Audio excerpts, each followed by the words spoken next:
El mundo superó el jueves los 5 millones de casos declarados de nuevo coronavirus, un 70% de ellos en Europa y Estados Unidos.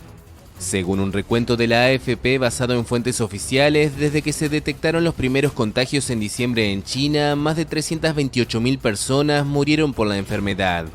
La cantidad de casos en el mundo se duplicó en un mes, con una aceleración impresionante en América Latina y el Caribe. El miércoles se reportaron 30.000 nuevos contagios en la región, frente a los poco más de 12.000 registrados en Estados Unidos y Canadá y los 10.000 de Europa. El aumento se debe sobre todo al incremento de los casos en Brasil, que se acercaba a los 300.000 infectados, pero la situación tampoco es muy alentadora en países como Perú, que superó los 100.000 casos, o México y Chile, ambos con más de 50.000 contagiados. Los números contrastan con el progresivo retorno a la vida en Europa, que todavía sigue siendo el continente más afectado. En España desde el jueves es obligatorio llevar mascarillas a partir de los 6 años de edad en todos los lugares públicos, incluida la calle. Hay más comercios abiertos que la semana pasada y los escasos clientes mantienen las distancias de seguridad. De todas formas, el estado de alarma contra la pandemia se prolongó hasta el 6 de junio.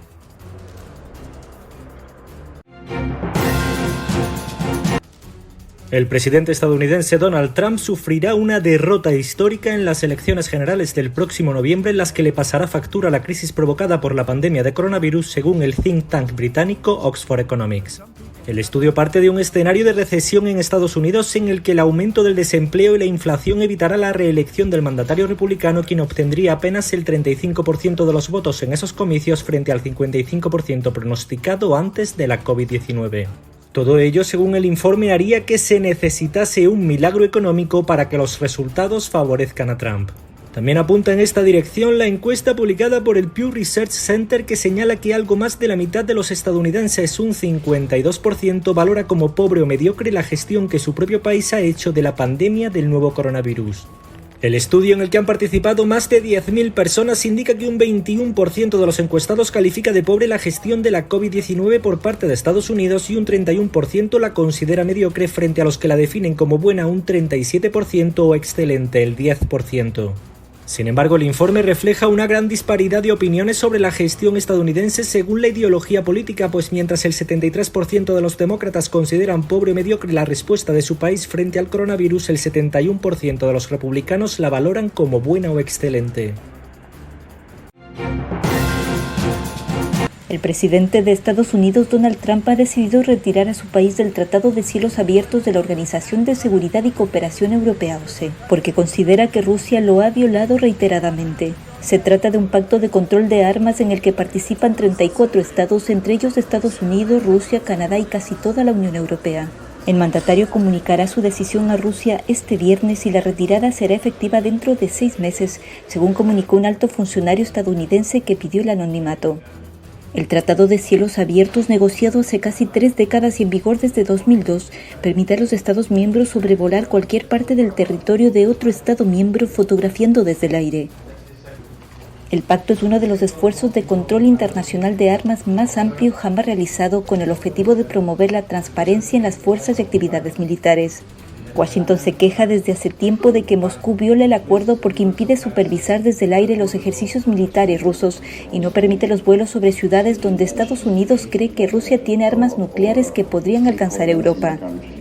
Según el diario The New York Times, la inteligencia estadounidense cree además que Rusia puede estar utilizando sus sobrevuelos de Estados Unidos para identificar infraestructuras clave del país que pueden ser vulnerables a ciberataques. Más de 38,6 millones de personas han solicitado el subsidio convencional por desempleo en Estados Unidos durante la pandemia del coronavirus. Más de 2,4 millones lo han hecho tan solo durante la semana pasada. 9 semanas de azote de la COVID-19 al mercado laboral estadounidense han disparado las cifras de solicitantes de subsidio al amparo de un programa temporal del gobierno federal. Un beneficio extendido a trabajadores independientes y contratistas como los conductores de de Uber y compañías similares. Para paliar los estragos económicos causados por la pandemia, la Reserva Federal ha lanzado todo su arsenal monetario con inyecciones masivas de liquidez en los mercados financieros, compras masivas de deuda y ha bajado los tipos de interés prácticamente al 0%. El presidente de la Fed, Jerome Powell, ha instado al Congreso a que tome medidas fiscales adicionales para hacer frente a una crisis sin precedentes. El dato semanal, levemente por encima de la expectativa de los analistas, es inferior a las 2,68 millones de solicitudes de la semana anterior y continúa una disminución gradual de los trámites a medida que la mayor economía del mundo reanuda las actividades, eso sí, al ritmo variado en los diferentes estados.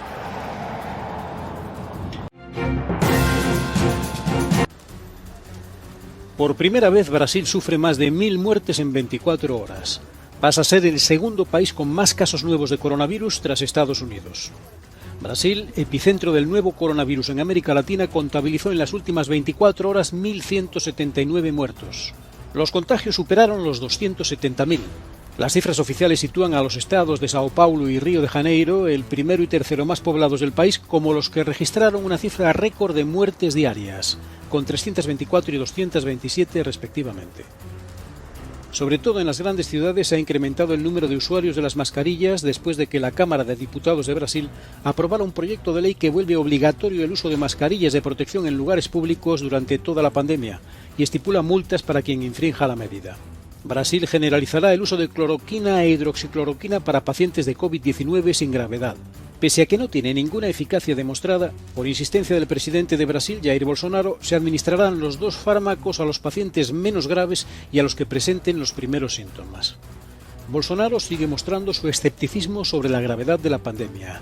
Ha llegado a calificar la COVID-19 como una gripecita. Mantiene las críticas a las medidas de distanciamiento social adoptadas por gobiernos regionales para frenar la pandemia. Las previsiones indican que contagios y muertes seguirán subiendo de forma exponencial en Brasil hasta el mes de julio.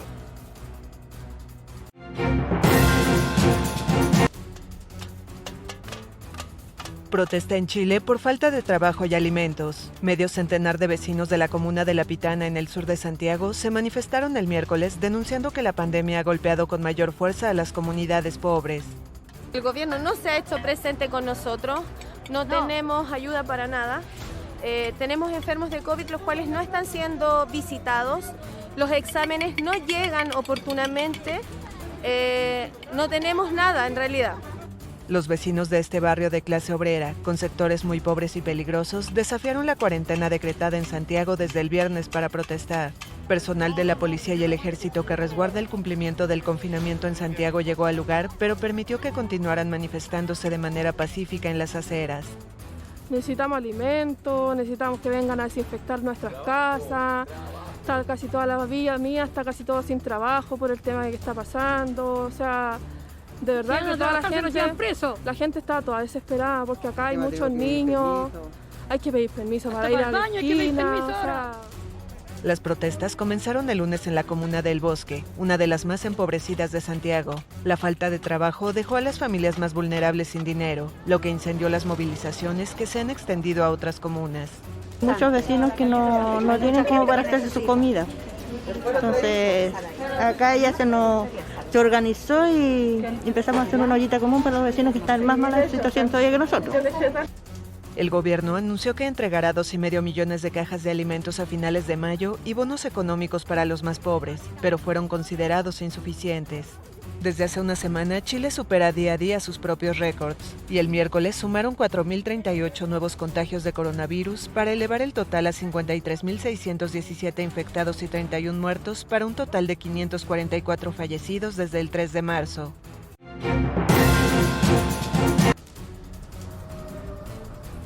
Una marcha del silencio a distancia.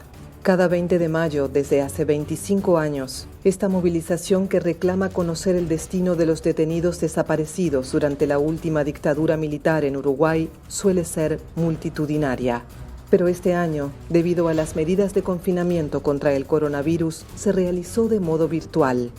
Para eso, la organización Madres y Familiares de Detenidos Desaparecidos pidió a la Intendencia de Montevideo que dejara libre un tramo de la principal avenida de la capital, donde suele tener lugar la manifestación, y en una plaza céntrica colocó las fotos de cada uno de los desaparecidos. Se ha tomado esta fecha como una conmemoración de los detenidos desaparecidos en la dictadura del Uruguay. Bueno, todos los 20 de mayo, a partir de 1996, se ha marchado. Por la noche, la organización proyectó en la avenida y a través de redes sociales un video con las imágenes y nombres de los desaparecidos, llamando a los ciudadanos a gritar presente desde sus hogares después de cada mención. Fernando Miranda Pérez. Siento que es un deber como uruguaya mantener la memoria en esto y que mis hijos y los hijos y las hijas de todos también lo tengan. Así que creo que una vez más y todas las veces que sea necesario vamos a estar presentes diciendo presente. La fecha conmemora el asesinato el 20 de mayo de 1976 de los legisladores uruguayos Selmar Michelini y Héctor Gutiérrez Ruiz y los militantes Rosario Barredo y William Whitelaw en Buenos Aires. Ese mismo día desapareció además el médico Manuel Liberov. Según organizaciones de derechos humanos, casi 200 uruguayos desaparecieron durante la dictadura, la gran mayoría en Argentina, en el marco del denominado Plan Cóndor, que coordinaron los gobiernos militares en el Cono Sur. Félix Ortiz Biasoli.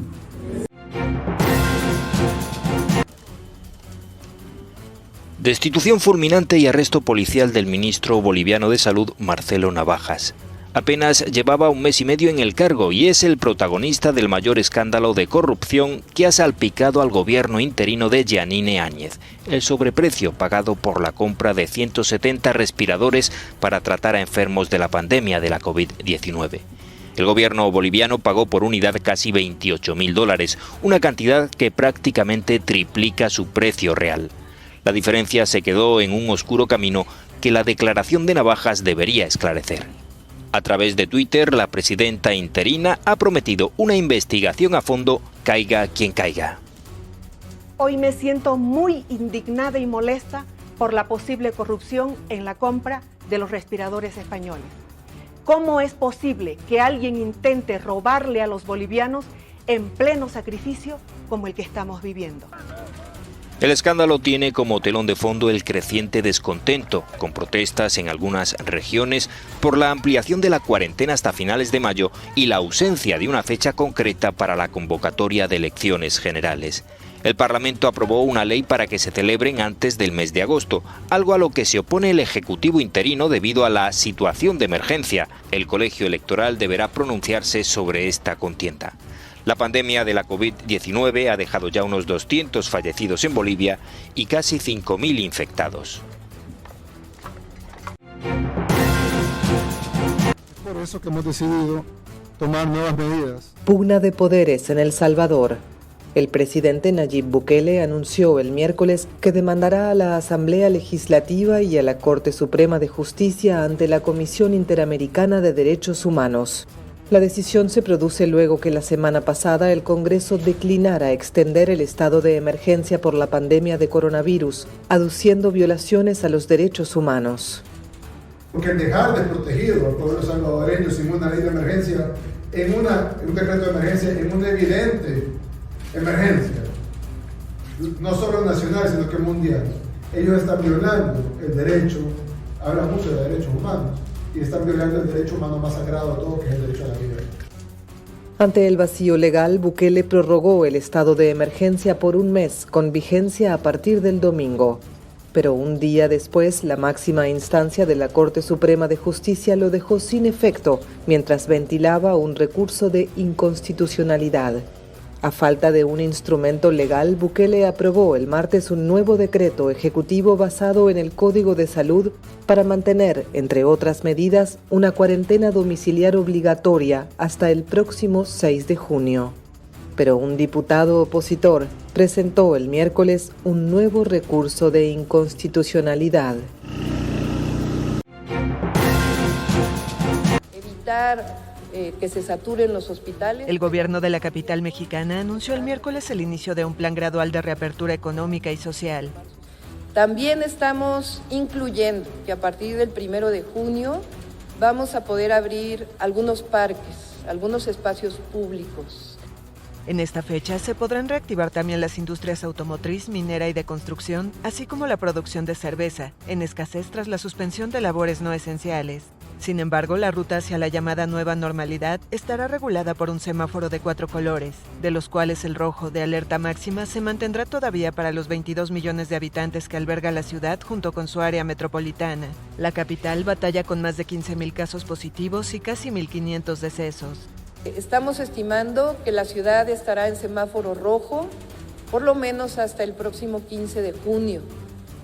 El semáforo se mantendrá en su máximo nivel mientras las camas de hospitales registran un 65% de ocupación. La alerta bajaría a color naranja a mediados de junio y permitiría la apertura de restaurantes, hoteles y servicios religiosos con un aforo del 30% y de cines y teatros con un aforo de hasta el 50%.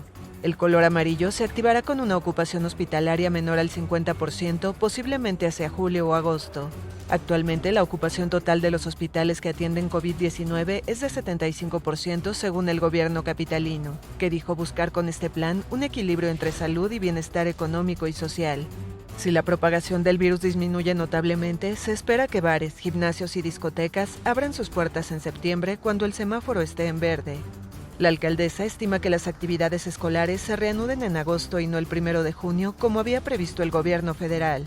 México registra en total unos 54,000 casos positivos y más de 5,600 fallecimientos, según cifras oficiales. Según datos del gobierno argentino, la cuarentena ha reducido la entrada de droga al país, pero la demanda aumentó a raíz de la angustia que produce el encierro, lo que ha derivado que el narcotráfico busque nuevos canales de distribución. Los casos detectados corresponden principalmente a marihuana y cocaína. La Asociación Sindical de Motociclistas, Mensajeros y Servicio denunció que cada vez detectan más casos en que sus repartidores son utilizados para distribuir droga, una práctica que, según relató a EFE el director de la Junta Revisora de Cuentas del sindicato, Gonzalo Ottaviano, se detectó por primera vez en 2018 y con el paso del tiempo fue aumentando hasta que explotó con la llegada de la cuarentena. Lo que vemos es que cada vez se usa con más frecuencia. Y en el contexto que estamos atravesando del tema de la pandemia del COVID-19, como que esto se incrementó, porque aparentemente es el único medio fácil de utilizar para realizar estas maniobras, ¿no?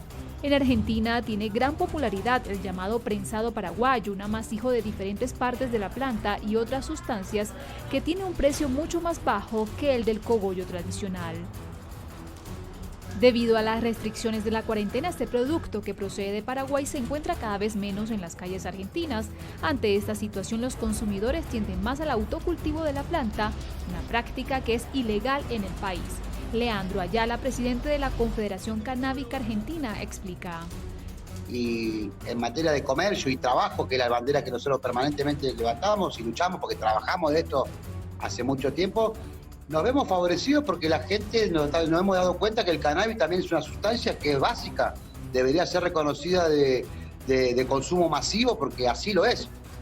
El cannabis solo está permitido en Argentina para la investigación médica y científica del uso medicinal, terapéutico y o paliativo del dolor, de acuerdo a una ley de 2017.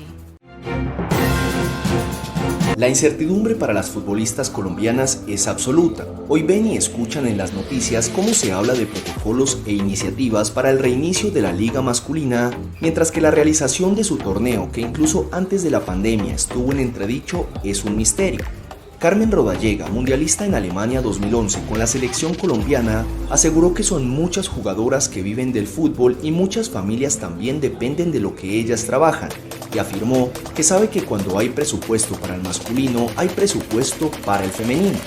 La lateral de 36 años, campeona de la Copa Libertadores de 2018 con el Atlético Huila, hoy se entrena junto con su hija María del Carmen con el Deportivo Cali, que ha organizado sesiones virtuales en las que ambas utilizan ladrillos, botellas llenas de agua e incluso los muebles de su casa para mantenerse en forma. Al igual que la mayoría de sus colegas en el país, iba a firmar contrato la última semana de marzo cuando comenzó la cuarentena para combatir el coronavirus y por eso no lo pudo hacer y por tanto no está devengando salario.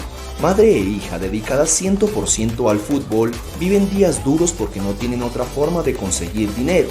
Los únicos alivios les llegan a través del Deportivo Cali y de la Escuela Sarmiento Lora, que les ayudan con mercados, y de sus familiares que les colaboran financieramente, pero aseguran que hay colegas que están en una situación más crítica que la de ellas.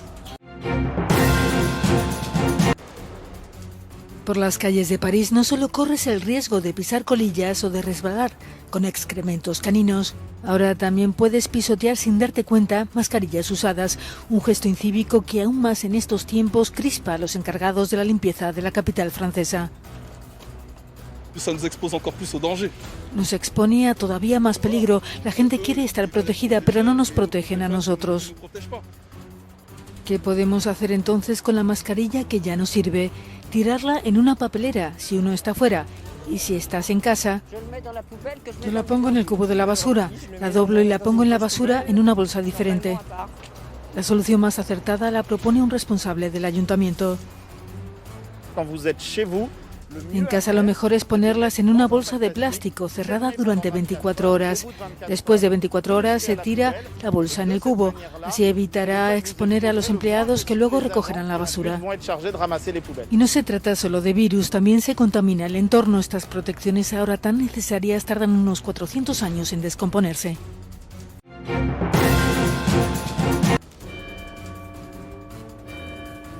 La mortalidad de la pandemia en Italia supera en un 50% las cifras oficiales. Un informe del Instituto Nacional de la Seguridad Social y del Instituto Superior de la Salud confirma que desde el 20 de febrero, cuando se detectó el primer caso de coronavirus, y el 31 de marzo, se produjeron 25.354 muertes más que la media registrada los 5 años anteriores. En general, en Lombardía el aumento de la mortalidad fue del 186%. La mortalidad oficial por coronavirus en Italia en marzo y abril suman casi 28.000 víctimas, según Protección Civil. Sin embargo, en los estudios de la Seguridad Social hay casi 47.000 muertos más de lo publicado. La comparación con la mortalidad en años previos confirma la geografía del luto en Italia. Casi todo el noroeste de Italia tiene un incremento de mortalidad de más del 50%. En 38 provincias italianas la mortalidad se duplicó. En algunas otras llegó a los 3 dígitos, como en Bérgamo, con un 568%. La cuantificación de muertes por COVID-19, realizada utilizando el número de pacientes fallecidos positivos que da cada día Protección Civil, ahora se considera muy poco fiable, porque está influenciada no solo por la forma en que se clasifica la causa de la muerte, sino por el lugar de la muerte, que también es relevante. Aunque es muy probable que la prueba de coronavirus se realice en un hospital, es muy difícil que se practique si la muerte ocurre en un domicilio.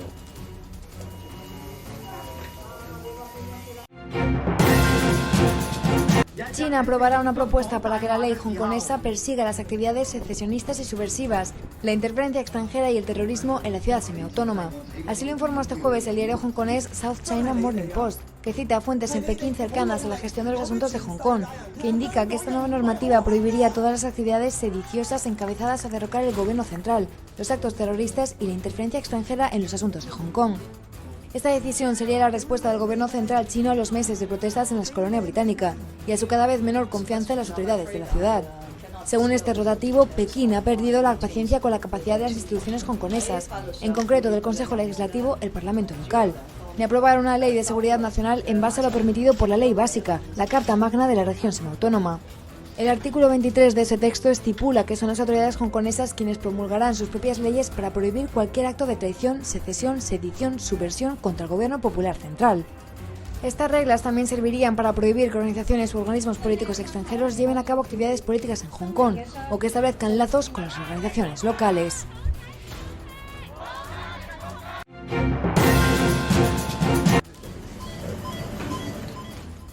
Médicos de Japón lograron trasplantar células hepáticas derivadas de células madre embrionarias a un recién nacido que sufrió una enfermedad de hígado. El bebé tenía un padecimiento congénito que le impedía a su hígado degradar el amoníaco, un elemento tóxico que normalmente se transforma en urea y es eliminado por vía urinaria. Con 6 días de nacido era muy pequeño para realizarle un trasplante de hígado. Así que le inyectaron 190 millones de células hepáticas sanas fabricadas a partir de células madre embrionarias humanas, obtenidas de óvulos fertilizados en blástula. Cuando el bebé creció un poco, recibió una parte del hígado de su padre. 6 meses después de nacer, salió del hospital. Según informaron los médicos, se trata de un éxito para el primer ensayo clínico de este tipo para un paciente con una enfermedad de hígado. Al menos 84 personas han fallecido por el paso destructivo del ciclón Amphan por el este de la India y el suroeste de Bangladesh, de los cuales 72 de los fallecidos ocurrieron en el estado oriental indio de Bengala, el más golpeado por un desastre que dejó además incontables daños materiales. El ciclón, que tocó las costas de la bahía de Bengala con ráfagas de hasta 185 km por hora la tarde del miércoles, devastó varias áreas del este de la India, destrozando viviendas, instalaciones eléctricas y vehículos, dejando a miles de familias damnificadas en un momento que ya era crítico por la crisis desencadenada por la COVID-19. El ciclón también impactó con violencia en el sureste de Bangladesh, donde al menos 12 personas murieron en 8 distritos, la mayoría de ellas a causa del desplome de las viviendas y la caída de árboles. La bahía de Bengala suele sufrir el paso de ciclones entre abril y mayo y octubre y noviembre, aunque las nuevas tecnologías de prevención han ayudado a la India y Bangladesh a disminuir de forma abrupta las víctimas por estas catástrofes. Desde el que golpeó en 1999 la costa del estado oriental indio de Odisha, que dejó a su paso más de 9.000 muertos.